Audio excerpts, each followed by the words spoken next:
இருந்து ஒரு பெரிய டீட்டெயில்ஸ் வந்து எக்ஸ்பிளைன் பண்ணியிருந்தாரு. ஒரு அறிக்கையை வெளியிட்டிருந்தாரு. அதில் நம்ம ஃபில்டர் பண்ணி சில பாயிண்ட்ஸை மட்டும் தான் நம்ம ஹைலைட் பண்ணோம்.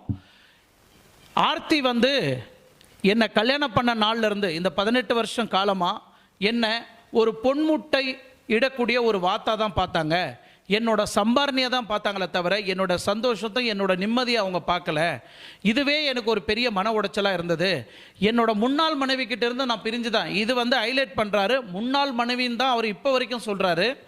நான் ஒரு தந்தையா என் மனைவியை விட்டு மட்டும்தான் என்னோட முன்னாள் மனைவியை விட்டு மட்டும்தான் நான் பிரிஞ்சிருக்கிறேன்.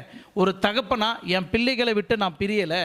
என்னோட மனைவியை மட்டும் தான் நான் டிவோர்ஸ் பண்ணுறேனே தவிர என் குழந்தைங்களை என்றைக்கும் நான் பிரிக்க மாட்டேன். ஒரு தந்தையாக எனக்கு இன்னும் நிறைய கடமைகள் இருக்குது அப்படின்னு அவர் வந்து எக்ஸ்பிளைன் பண்ணுறாரு. ஆமாம், இது உறுதி. ஏன்னா இன்னைக்கு தேதி வரைக்கும் ரவி மோகன்ன்ற பேரில் சொந்தமாக ஒரு பேங்க் அக்கௌண்ட்டு கூட கிடையாது. இது ஆணித்தனம்.